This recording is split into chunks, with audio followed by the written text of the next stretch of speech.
think about the last time someone, like, genuinely gave you a dirty look. Oh, wow. Right. Like, maybe it was a coworker in a meeting who just kind of scowled at you, or a stranger you accidentally cut off in the grocery store aisle. Happens all the time. Yeah, but if you really pay attention to your body in that exact fraction of a second, like what actually happens, your heart rate spikes, Yep. Your palms might start to sweat, your stomach just entirely drops. It's an intense physical reaction. It really is. In that moment, your brain is reacting as if you are in like immediate life-threatening danger, as if you are literally about to be hunted down by a predator. Which is, I mean, it is a profound overreaction when you look at it objectively. Oh, totally. Because you are standing in a perfectly safe, climate-controlled room. Yeah. You are completely shielded from physical harm. Right.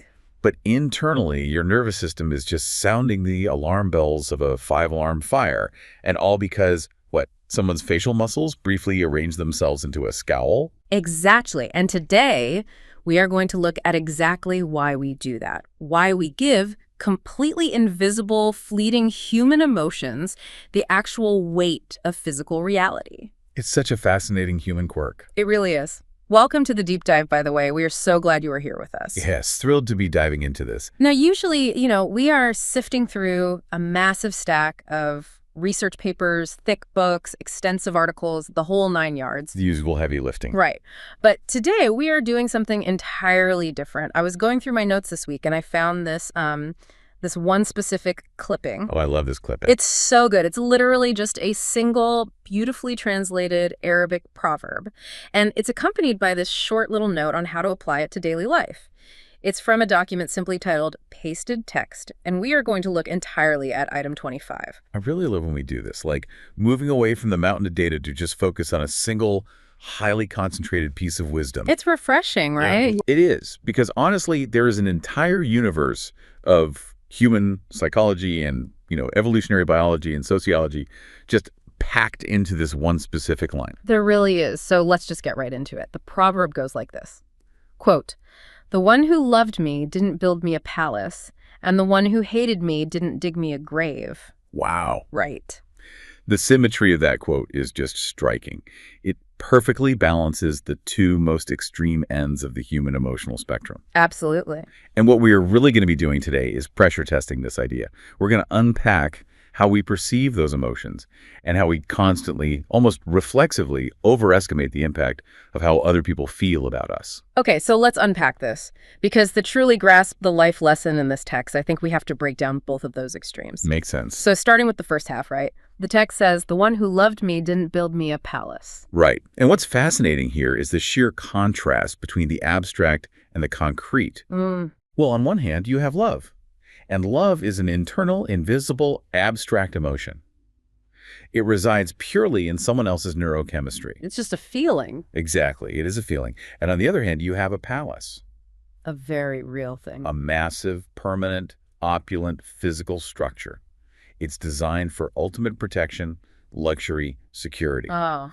So the proverb is immediately highlighting a fundamental flaw in our cognitive mapping. Wait, cognitive mapping. What do you mean by cognitive mapping in this context? I mean, how we map out cause and effect in our minds. Okay. We are conditioned to expect that when someone feels a strong, positive emotion toward us, it will manifest in grand, life-altering, monumental ways. Oh, I see. We expect their internal feeling to somehow alter our external physical reality. Right. Think about how we are culturally conditioned to view love and admiration from the time we were kids, honestly. Oh, the fairy tales alone. Exactly, the fairy tales.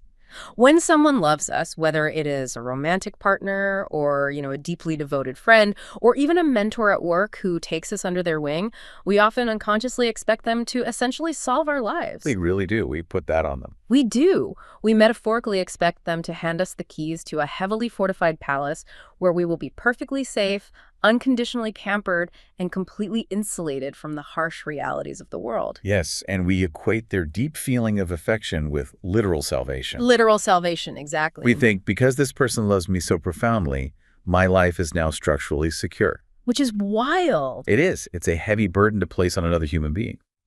We are essentially asking their emotion to do the job of concrete and rebar. But the proverb forces us to confront a much more sober reality. Their love is beautiful. It's wonderful to be loved. Of course. But it is not a physical shield. It doesn't pay your mortgage. No. It doesn't cure a physical illness.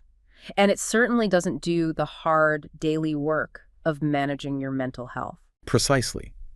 If you sit around waiting for someone's deep affection to magically manifest as a palace-like, a perfect, problem-free existence, you are setting yourself up for massive, inevitable disappointment. Because it's impossible. Right.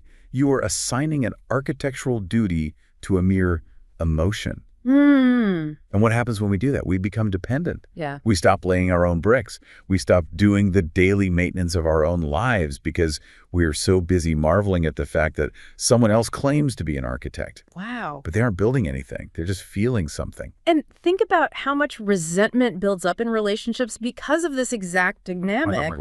Think about marriages or friendships or families where one person expected a palace and only got, a very nice standard issue tent. A tent, that's a great way to put it. Right. Like the love was real, the tent was sturdy and kept the rain out. But because it wasn't the impenetrable palace they built up in their head, they felt deeply betrayed. That is incredibly common. We see people feel unloved simply because the love didn't eradicate their personal problems. It's so unfair to the other person. It is.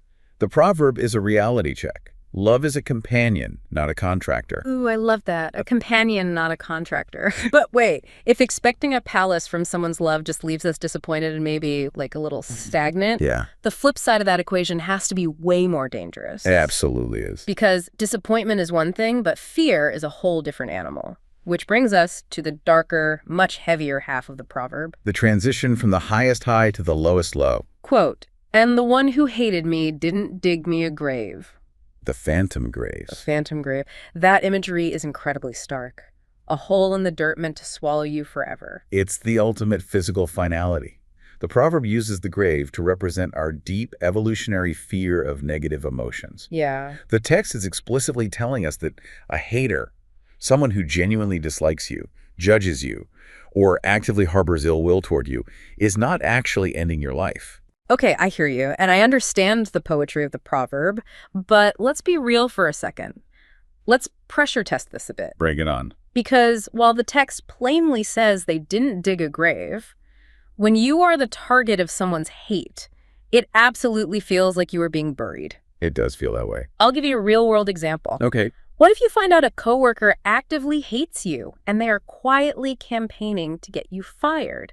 They're spreading rumors, they are undermining your projects. Yeah, the toxic workplace scenario. Right. They literally are trying to dig a grave for your livelihood. How does the proverb hold up then? That is the perfect question, and it's exactly where we need to separate biological panic from objective reality. Okay, separate them how? Let's look at your coworker example. Yes, they are creating a severe logistical problem for you. They might even succeed in getting you fired. Which is terrible. That is a terrible, stressful event. But, and this is the crucial distinction the proverb is making, losing a job is a logistical crisis. A logistical crisis. Right. It is a financial hurdle. It is a reputational challenge. It is not a literal grave. You do not cease to exist. So you're saying we are confusing a massive inconvenience with actual death. Exactly. And to understand why we do that, we have to look at the evolutionary biology of the human brain. Okay, so there. We have this ancient biological wiring, specifically centered around the amygdala and the dorsal anterior cingulate cortex. The one cortex. The dorsal anterior cingulate cortex. It's the part of the brain that processes pain. Oh, got it. So for our ancient ancestors living in small tribes on the savanna, social rejection actually did mean a literal grave. Oh, because you couldn't survive on your own. Exactly. If the tribe hated you and kicked you out, you couldn't survive alone, you would starve, or, a predator would get you. So our brains literally evolved to treat someone disliking us as a literal survival threat. Yes. Modern neuroimaging shows that social pain, being rejected, hated, or ostracized, lights up the exact same pain centers in the brain as physical injury. Are you serious? The Yeah. exact same centers? The exact same ones. To your brain, a deeply malicious rumor at the office feels almost identical to being punched in the face. That is wild. The brain literally cannot tell the difference between a dirty look and a physical grave. Wow. So when we get that 2-word passive-aggressive text message from a friend... We all know that text. Right. Or we see a wave of intense criticism online, and our heart rate spikes and we lose sleep. We aren't just being dramatic. Not at all. Our biology is screaming, we have been kicked out of the tribe. We are going to die in the wilderness. We literally imagine the grave. We don't just imagine it. We practically measure ourselves for the coffin. Yes, we do. We spend our days rehearsing arguments in the shower with people who aren't even there. I've done that so many times. We twist ourselves into knots trying to appease people who have basically committed to misunderstanding us. And why? Because we have falsely equated their internal feeling of dislike with our physical demise. But the proverb is demanding that we step back and look at the physical reality. When someone hates you, what is actually happening in the physical world? In the physical world, synapses are firing in their brain. That's it. That is it. They are experiencing an uncomfortable cocktail of anger, jealousy, or resentment in their own nervous system. They are not holding a shovel. They're not removing earth from beneath your feet. They're just having a negative internal experience. That is so incredibly liberating when you truly let that sink in. It really is. It's like the proverb is grabbing us by the shoulders, shaking us, and saying, look down, look at your feet. Is there a hole there? No. Then stop acting like you were dead. Exactly. The person who cannot stand you, the person who gossips about you, they have not altered your physical reality one iota. And think about the staggering amount of mental energy we expend fighting our way out of these imaginary graves. Exhausting. We live in constant anxiety over what other people think, constantly trying to manage their perceptions of us so they won't, quote unquote, dig a grave for us. Yeah. But the grave doesn't exist. The text exposes the absurdity of that entire mental equation. So, if love doesn't give us a palace and hate doesn't put us in a grave, we have to completely rethink how much weight we give to the opinions of others in general. We really do. We have to strip away the grandiosity we assign to social interactions. We do. Which logically brings us to the core synthesis of this deep dive. Right. The little clipping you found didn't just leave us with a poetic metaphor. It included a direct translation into a modern life lesson. Right. The note attached to the proverb read, quote, "Don't be overly affected by people's emotions toward you, whether love or hate. Their feelings are often not as extreme or impactful as they seem." That sentence is incredibly dense. Every word is doing heavy lifting. It really is. And I want to focus on this idea because to me, speaking directly to you listening right now, this life lesson is a radical call for emotional independence. Absolutely. It is an invitation to stop living on a roller coaster built by other people. Yeah. I like to think of it through this analogy. We constantly treat the emotions of others like permanent geological events, when we really should be treating them like passing weather. Oh, I really like that. The weather versus geology. Explain how you see that playing out. Well, think about it. If someone is angry with you, it is a thunderstorm. Okay. It is loud, it is dark, it might even be a little scary, and you might need an umbrella to deal with it. But it is just weather. It is going to pass. The atmosphere will shift. Exactly. The atmosphere will shift. But instead of treating it like weather, we treat their anger like an earthquake. Right. We act like the very foundation of our existence has been permanently fractured, like a chasm or a grave has opened up in the earth. And we do the exact same thing with positive emotions. Yes, exactly. When someone showers us with praise and love, we treat it like a mountain abruptly rising out of the plains, like a massive, permanent palace of validation. We do. We cling to it. We think, this person thinks I'm a genius, therefore I am permanently secure. But it's just a sunny day. It's just a nice afternoon. Right. It is gorgeous weather, enjoy the sunshine, but the sun goes down, the seasons change, and the weather shifts. This raises a really important nuance, though. I want to look closely at the exact phrasing of the text you found. Sure. It says, don't be overly affected. Overly. Overly. It doesn't say that people don't love or hate you. It doesn't deny that those feelings exist or that they have some influence. Right. It isn't telling you to become a sociopath. Exactly. The true wisdom of this excerpt isn't telling you to become a cold, unfeeling robot who ignores all human connection. That wouldn't be healthy either. No, not at all. Yeah. It isn't saying that love has no value or that hate doesn't sting. If someone you love gets angry with you, it is going to hurt. Of course. The text is warning against being overly affected. It is asking you to accurately size up the real-world impact of those feelings. So it is entirely about proportion. Proportion is the perfect word. When you are overly affected, You lose your sense of proportion. Yeah. You let someone else's internal emotional state dictate your external reality. Wow. If you are not overly affected, you can appreciate the love without demanding it become a palace. Right. And you can acknowledge the hate without voluntarily climbing into a grave. You recognize that they are just feelings, not architecture and not excavations. But practically speaking, how do we actually do that? That's the hard part. Because it's one thing to understand this intellectually, right? But when the adrenaline hits because your boss sends a terse email, your brain still screams grave. Right, the biology takes over. So how do we regulate that? It requires a profound, conscious shift in perspective. You have to actively practice cognitive behavioral regulation. Okay, so like stopping yourself in the moment. Exactly. When that panic hits, you have to pause and remind yourself, sometimes hourly, that you are the main character of your own life, but you are just an extra in everyone else's. Woo! That's a blow to the ego, but it's true. It's very true. Even the people who love you most have their own lives, their own struggles, their own weather systems to deal with. Right. They cannot build your palace because they are entirely occupied trying to build their own homes. And the people who hate you are doing the exact same thing. Exactly. Their hate or annoyance is almost always a projection of their own insecurities, their own mismanaged weather. They aren't fixated on you. No, they aren't out in the yard digging your grave. They're too busy digging their own holes, getting stuck in their own ruts, fighting their own demons. Wow. The text liberates us by reminding us of our relative unimportance in the grand scheme of other people's emotional lives. We just aren't that big of a deal to them. There is a line in the text that really sticks with me. Quote, "Their feelings are often not as extreme or impactful as they seem." As they seem. That's the key. It all comes down to the illusion of impact. We are walking around in a world filled with emotional mirages. Mirages, yeah. We see palaces shimmering in the distance when a new relationship starts, and we see open graves gaping in front of us when a relationship ends or turns toxic. But it is just light bending in the desert. It's not real. It's just neurochemistry tricking us. It is a cognitive mirage. Mm-hmm.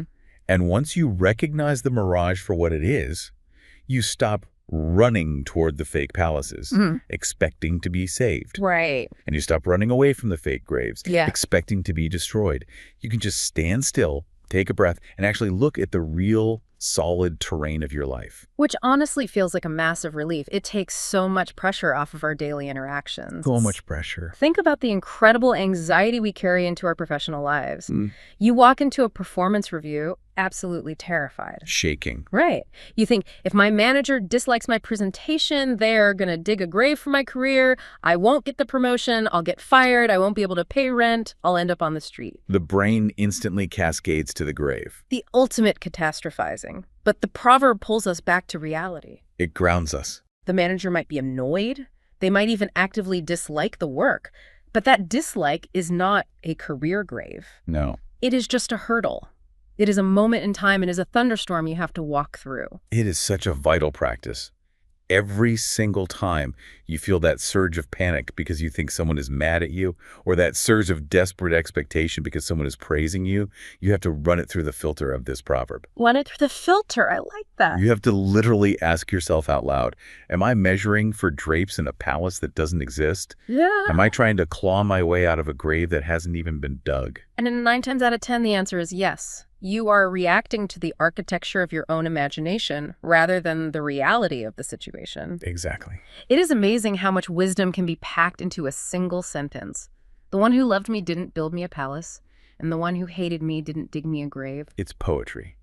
It has this rhythmic, almost hypnotic quality to it that makes it so easy to recall right when you need it most. Well, it was designed to be remembered. Proverbs like this survive across centuries, across cultures, and across languages, precisely because they efficiently encode highly complex psychological truths into memorable visual metaphors. That makes a lot of sense. The human brain struggles to grasp abstract concepts like emotional regulation in moments of high stress. When the amygdala is firing. Right.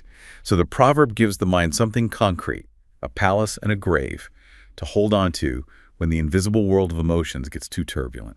So as we wrap up our journey on today's deep dive, we want to remind you of the core takeaway from this incredibly concentrated piece of wisdom. It's a powerful one. It is essentially a dual mandate for your peace of mind. First, Stop measuring your life's security and success by the palaces that you think others are building for you. Yes. Their love is a beautiful gift, but it is not your shelter. You still have to build your own life. You do. And second, equally important, stop living your life in paralyzing biological fear of the graves you think your haters are digging. Such a waste of energy. It is. Their dislike is a burden only to themselves. It is not your burial plot. You have to recon your emotional independence from the extreme ends of how others perceive you. Beautifully said. Yeah. You have to stop outsourcing your reality to the fleeting neurochemistry of other people. Absolutely. Which brings us to a final lingering thought. Because if we strip away the grand expectations of love and we strip away the paralyzing terror of hate, it leaves a very interesting vacuum. It really does. Because if we fully accept the premise that the people who love you aren't building your palace and the people who hate you aren't digging your graves, it forces a total reevaluation of who is actually in charge. Because we spend so much of our lives performing. We do. We perform to earn the bricks for the palace, and we perform to avoid the shovel for the grave. We curate our entire personalities based on the anticipated reactions of the builders and the grave diggers. Exactly. So the provocative question we want to leave you with today is this. If you finally stop living in the imaginary palaces other people build for you, and you finally stop dying in the imaginary graves they dig for you, who are you? It's a huge question. If you strip away all the performances driven by the fear of hate and the desperation for love, who is the person left standing in the middle? Who are you when absolutely no one is watching and no one is reacting? That is a staggering question to sit with. If you aren't a reflection of their love or a victim of their hate, you just get to be you. Exactly. When you look at the metaphorical construction side of your life, you are the only one holding a shovel, and you are the only one laying the bricks. What are you going to build for yourself today? A profound thought to leave on. Thank you so much for joining us on this deep dive. Keep questioning the impact of the things around you, keep looking past the mirages, and figure out who you are when the weather clears. We will catch you next time.